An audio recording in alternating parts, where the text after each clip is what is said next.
Alright, how's it going, everybody? It's your boy Laser Beams here. We are going to be playing some Civ 6 tonight. Got some homies starting to get into this game. Asked me a lot of questions, how to play, asking for advice. So I figured I'd just do a little stream of myself playing the game, so you can help get some insight into my thoughts, how I play. Because the thing about Civ is there's a lot of moving pieces.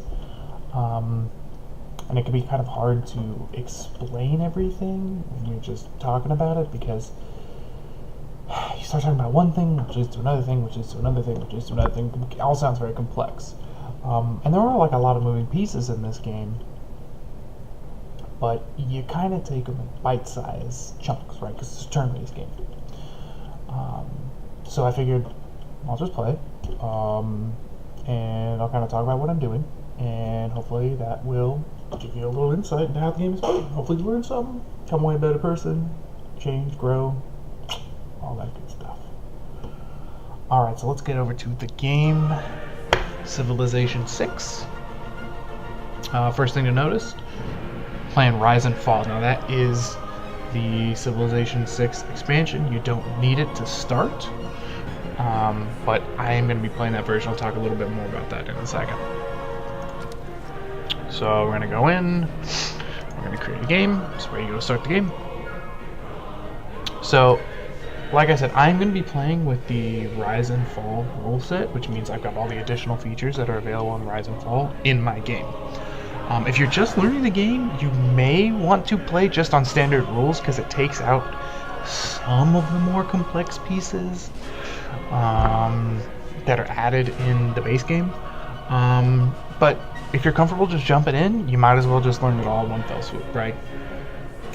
So I'll play in Rise and Fall for this stream, and I will point out when I'm interacting with features that are specific to Rise and Fall. So if you're not playing Rise and Fall, you kind of know, like, okay, you can ignore that. But hopefully, again, at least with this, you're getting a good smattering, so you know what to look for when you come back and start playing for real.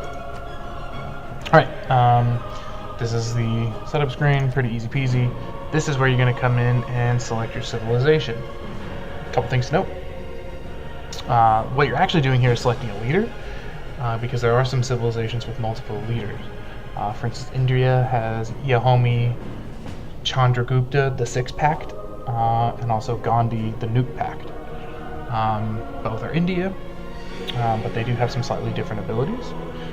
So if we were to look at Chandragupta, up here, this is your leader's ability. So all leaders have special abilities, and then underneath you see the civs, unique bonuses that they get. Now these stay the same. So both Gandhi and Chandragupta have the same set for India, but Chandragupta's ability really is all about going to war, being super hyper aggressive, whereas your boy Gandhi's is all about faith and being peaceful. Who'd have thunk? So when you come in, you play for the first time, and some people, you might get overwhelmed. I don't know what to play, I don't know what to do, I'll just pick a random leader. What I would actually recommend for some good starting civs, Pericles is a good one. He's pretty flexible. He definitely has bonuses to culture, but you don't have to win a cultural victory type to play. We'll talk about victory types and all that jazz in a minute here. But who I would actually recommend is Teddy Roosevelt, because Marco. You gotta get that Marco. But he's also kind of neutral, and he gives you some good starting bonuses, and actually a lot of his bonuses are pushed off to the late game. So it kind of gives you a chance to get your feet wet without having to worry about too many extra things. So let's talk about what he has. So Teddy Roosevelt's special ability is all units receive +5 combat strength on their home continent. So wherever you start, you're going to have +5 combat strength. This is really good when you start off, especially against barbarians. +1 appeal to all tiles within a national park, in a city with a national park. That's good. National parks, kind of not that great. That part's more secondary to the combat. And then he also gets a Rough Rider unique unit, which is cool. But again, that's rifling technology. That's later in the game. You don't have to worry about it. His diplomatic policy slots are all converted to wildcard slots, which is really nice. Again, we'll talk about all that later. Then he also gets P-51 Mustang unique unit. Again, here's that Rough Rider, and he gets a unique building, which is a film studio. All that stuff comes later. You don't really need to worry about it. But he's a good kid to start with. Next, you're going to come to difficulty. When you first play, I would recommend Chieftain, because I think Settlers... If you never clicked the buttons before, maybe start a game on Settler, click some buttons. Some of the things that happen in Settler can be so held back. The AI is so hampered that it can kind of not really show you what things are like. You may wonder, why do I need an army? Because no one's really doing anything effective when they try to attack me. Well, it's because the AI is being dumber than a box of rocks. So I would maybe start it at Chieftain. The way these difficulties are set up, Prince is the neutral difficulty. So at Prince difficulty, you and the AI have the exact same bonuses, which is to say, neither of you have any sets of bonuses or handicaps, or are handicapped in any way, I should say. Once you get above Prince, the AI starts to get a lot of extra bonuses, extra starting cities, bonuses to science, bonuses to culture, reduction in production time, I believe. Their units are stronger, barbarians are stronger. Barbarians also spawn a hell of a lot faster. Like when you play deity, which is the hardest difficulty, there will pretty much be a barbarian encampment that spawns right next to your first city almost every time, like on the first turn. So I'm gonna play on Prince for this video. This is lower than what I usually play, but again, it will, I think, give you a good idea of kind of what you should be focusing on in the lower difficulties, which is helpful without being too faceful. Game speed, people ask about game speed. There's 500 turns in a game on standard. If you go faster than that, it reduces the number of turns. If you go slower than that, Epic and Marathon, it increases the total number of turns. And then everything is scaled. I think Quick is 350 turns, so all of the numbers are then scaled to reflect 350. You don't need to worry about it, just click standard. Map type, I like continents. It's a good starting one. And then map size, the game defaults to small for some reason. I usually play on standard, which is 8 players, you and 7 AI. Small's not terrible when you're starting out, but again, standard's kind of the go-to. I don't know why it's not the default. There you go. So, this is my recommendation. For your first game, I would do Chieftain. Again, I'm going to do Prince, but otherwise, Teddy Roosevelt, standard game speed, continents, standard map size. Which is a pretty good way to start. I'm going to go ahead and click the start game button. Then I'm going to let your boy, Sean Bean, do his little thing. Do his little talking. He says, great, fantastic. This is why he gets paid the big money and always dies, but it's alright. I'm going to let him introduce your boy, T. Rose. From the first stirrings of life beneath water, to the great beasts of the Stone Age, to man taking his first upright steps, you have come far. Now begins your greatest quest. From this early cradle of civilization on towards the stars. And so it is upon your broad shoulders, Theodore Roosevelt, to charge forth and lead your people on their great adventure.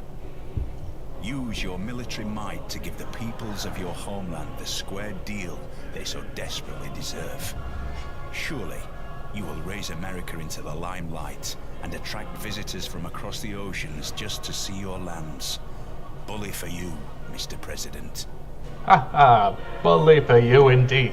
I'm gonna do my transatlantic Teddy Roosevelt accent because I'm playing Teddy Roosevelt.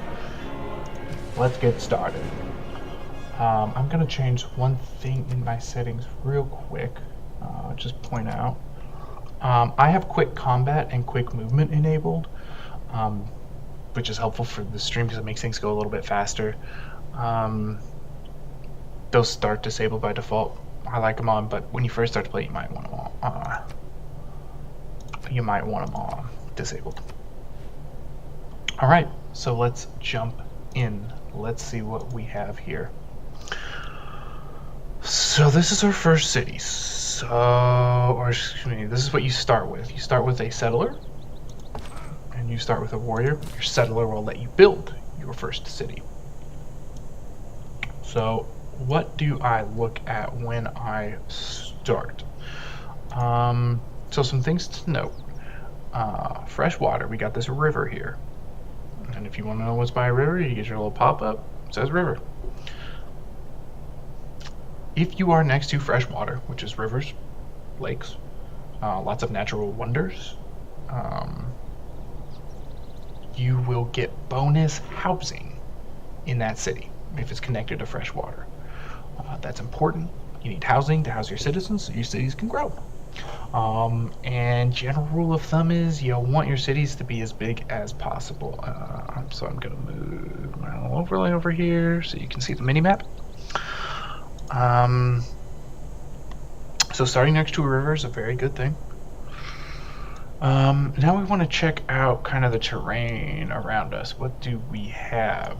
So we have a lot of rice, which is good for food. We also have some cattle, which is good for food, gives us a little production. Sheep, the same thing. Deer, give us a little bit of money, a little production. Sugar will give us money. Stone, that can give us some production. We do have a mountain up here. It's kind of within our range. We also have the sea within our city's range. What's our city's range? Let's talk about that. So when we go ahead and found a city here in a second, a city can work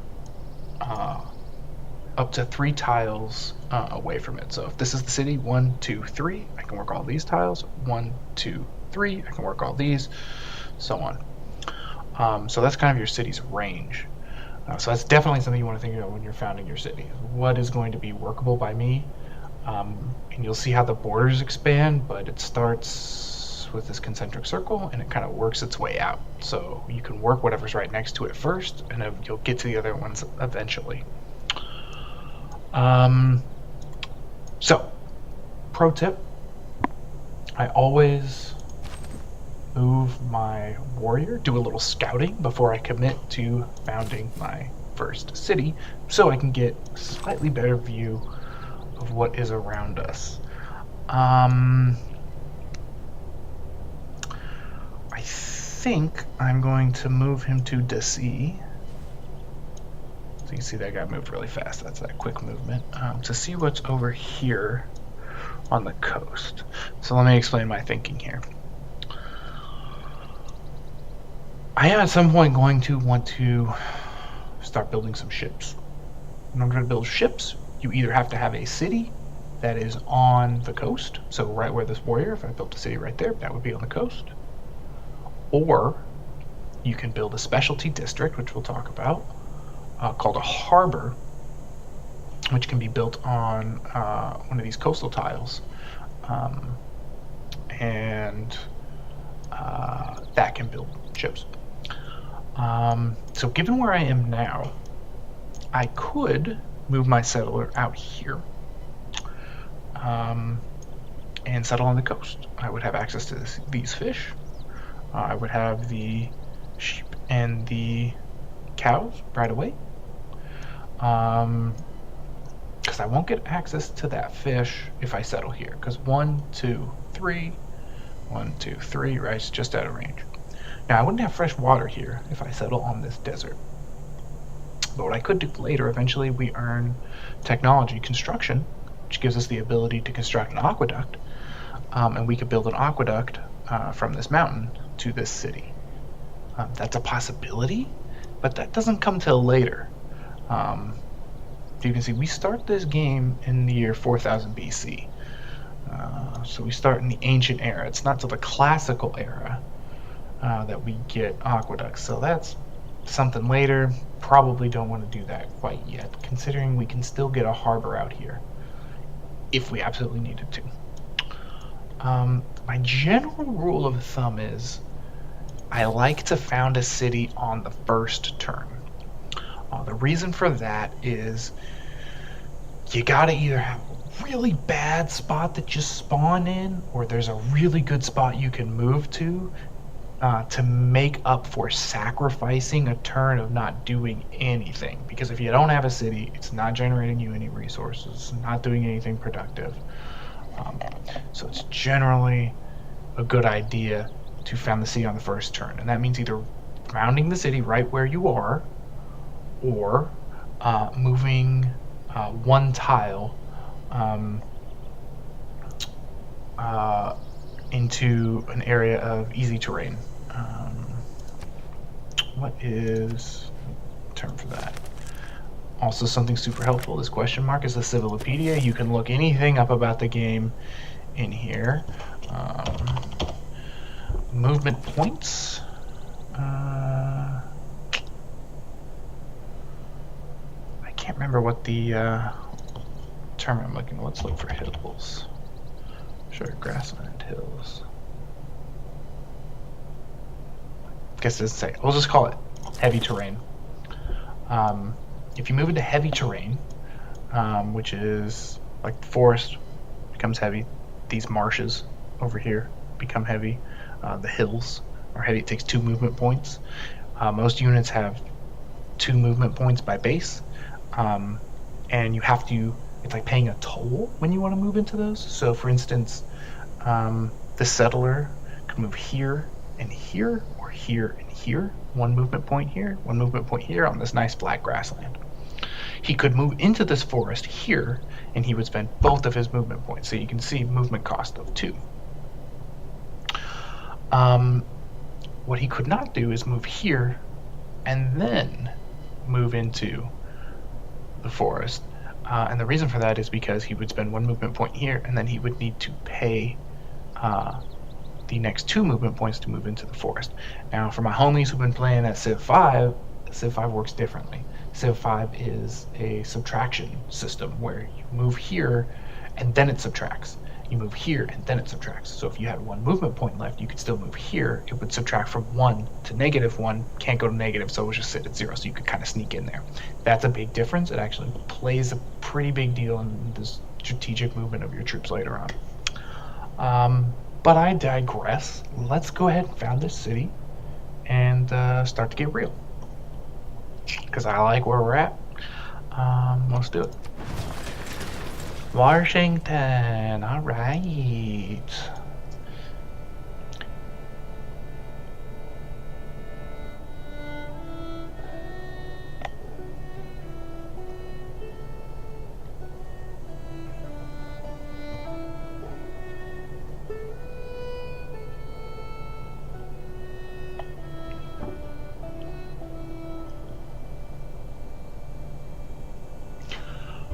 Love the music in this game. America's theme is one of the best. Scotland, hey, gotta love Scotland. Also Australia has really great music. There's times you just gotta stop and appreciate the theme. So what do we do first? Let's talk about cities. What can cities do? So the first thing that's going to be prompting you, anytime you need to know what to do, you're going to come down here to this button over here. It's going to tell you need to choose production. So it's going to let you know this is what you got to do to advance. But before we do that, let's take a look at our city. Let's learn a little bit about cities. We pop this screen open. Here's some information about our city. Loyalty, this is a rise and fall mechanic. If you're not playing rise and fall, this is not going to be there. Religious citizens, so if you have religion, this is something you want to track. Amenities, keep your city happy. You want that to be a positive number, not a negative number. That all affects growth, which we'll get into much later. And then housing. Again, this is what we talked about. Now see, we got 6 housing here because we found it next to a river. If we had gone and found it in the desert, we would have 2 housing. That's the jumps. Nobody wants no 2 housing. You know, that's stupid. Why would you want 2 when you get S6? So that's why it's important to have a source of fresh water. Like this delicious sparkle water I'm drinking. You know, I gotta get my sparkle water on.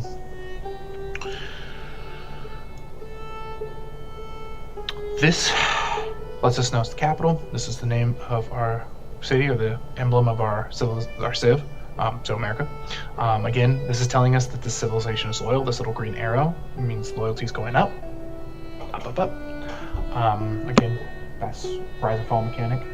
This is our growth. So we currently are population 1, 7 turns to grow with a surplus of 2 food. And then this is telling us what's being produced, which is currently nothing. So we have 1 population. What the hell does that mean? Population turn into citizens, which can go here. We can manage our citizens. These are the workable tiles around our cities. Let me pop this one back real quick. This is the borders to our cities. Everything within our borders can be worked by a city if it is in range of a city. So again, we talked about, right? I could go all the way out here, right? Oh, I could build a harbor out there. Well, I can't build a harbor out there right now because I cannot get there. My borders have not expanded there. Same thing with these cows. I cannot work those cows because my borders have not expanded there. Borders expand naturally on their own. That's based on culture. How much culture you get, the more culture, the faster your borders expand. Obviously, expanding your borders is a good thing, but we'll get to that. So what do I do here in this first situation? So I would like to pop this open and see what my citizens are working. What does that mean? We got 1 population, 1 citizen. Citizens each work a tile. They provide that yield. This is food. This is production to the city every turn. So at the start of every turn, the game goes in, scoops up all the resources you work, puts it in your pile, and then you use those for growth, for food, or to build things for production. The game will always default a citizen somewhere. More advanced, when you play on harder difficulties, you want to manage what your citizens are working.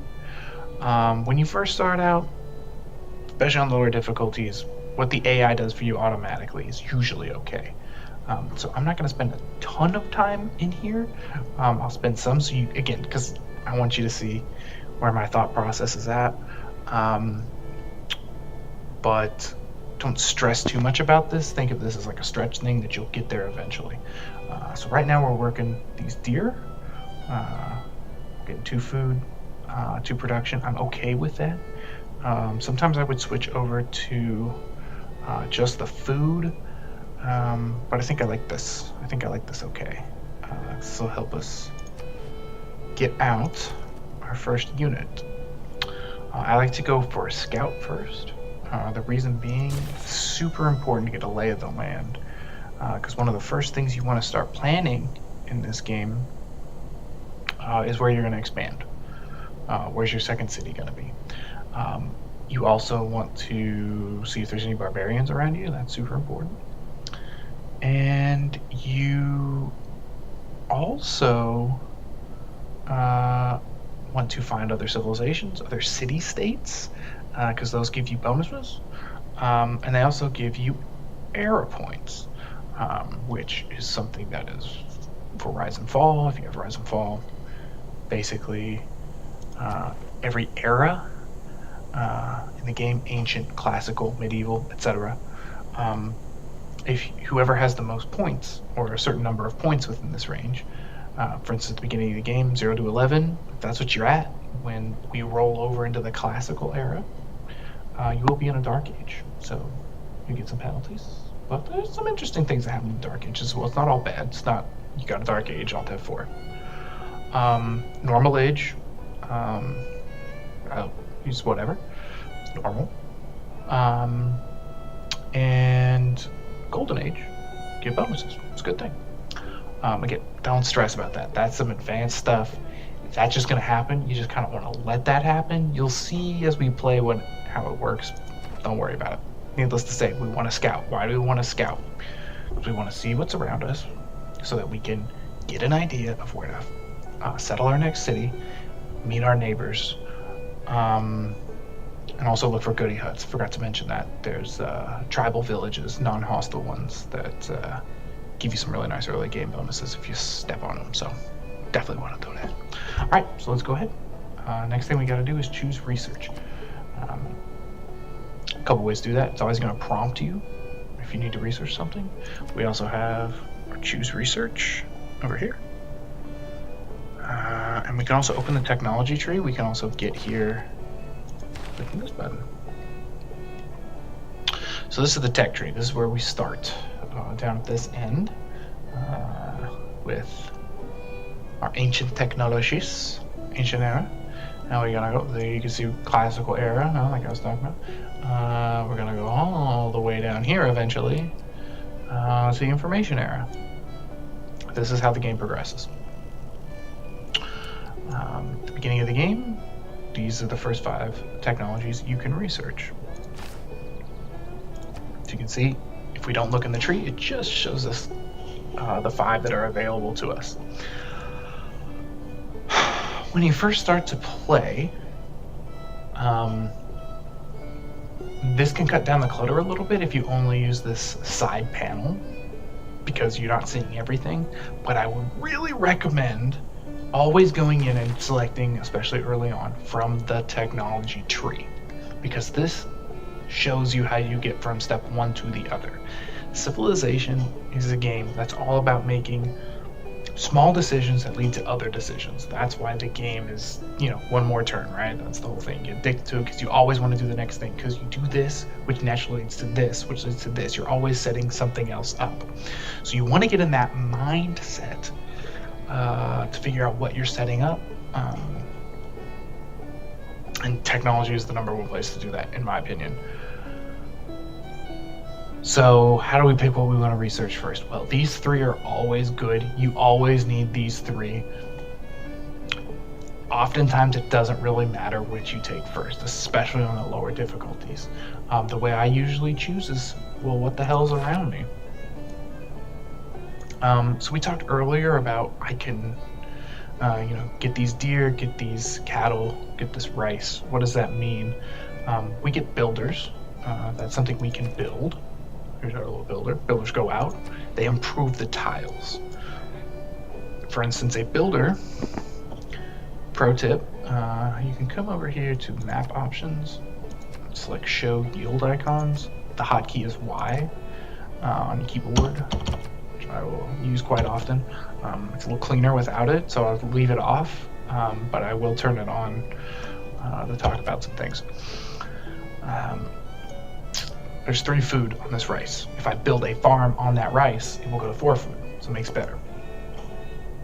Farming, you can do with no technology. Your civilization, you know how to farm. Boom, they give you that one for free.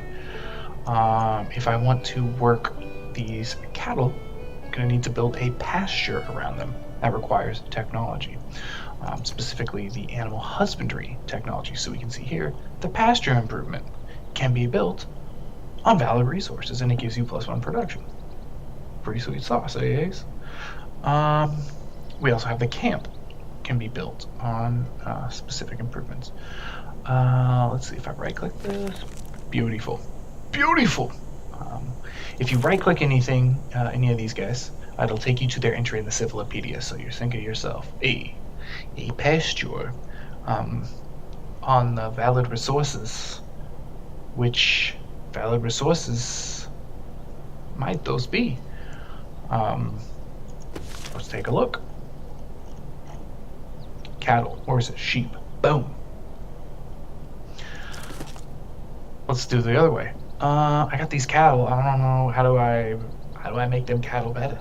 Do I gotta get them mopeds? Do I have to buy mopeds for these cows? Is that the thing that you do for cows? Doesn't seem right, but if you want me to buy a moped for a cow, I'll buy a moped for a cow. Mouse over. Cattle requires animal husbandry. That's the tech you need to improve it. Z, P, Z. So for instance, if we go over here to the sugar, we can see it requires irrigation. Oh look, irrigation is not a technology we can research right now. Interesting.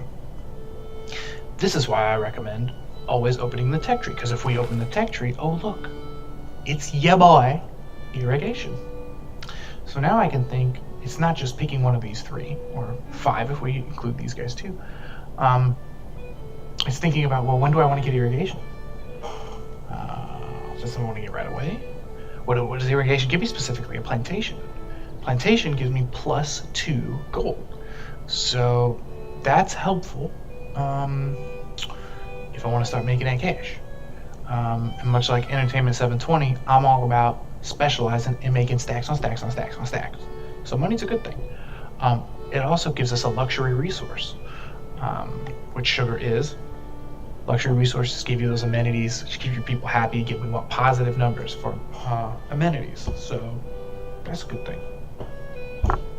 You're like, Ryan, listen, you've been talking for a long time. And it's only turn 1. What the hell are you doing? Laying the groundwork. We're going to keep playing. We're going to start playing. We're going to be going a little bit faster here. Let me wrap this turn up. Given what we have, we could go for mining if we wanted to get the stone, but we're not going to get the stone for a while. We'll probably get the sugar pretty quickly, but I think we'll probably get the cattle first. Next turn, we'll be able to see where our borders were going to start expanding. If I was a betting man, it's probably going to go the cattle or the rice.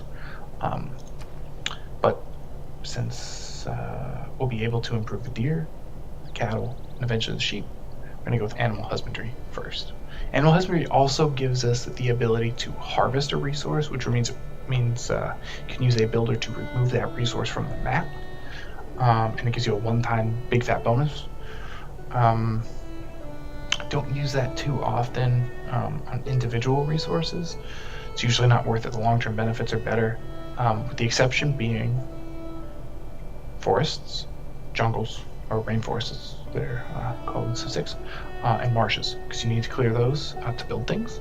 And it's generally a good idea to get rid of those at some point. You don't want someone to go around and cut down all your forests for no reason. But again, we'll get to that. So we're going to start with animal husbandry, and that ends our first turn. You see, next turn. So again, we talked for a while. I'm gonna go ahead and cut the video here real quick,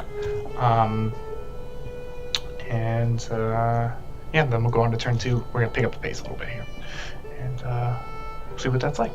Thanks.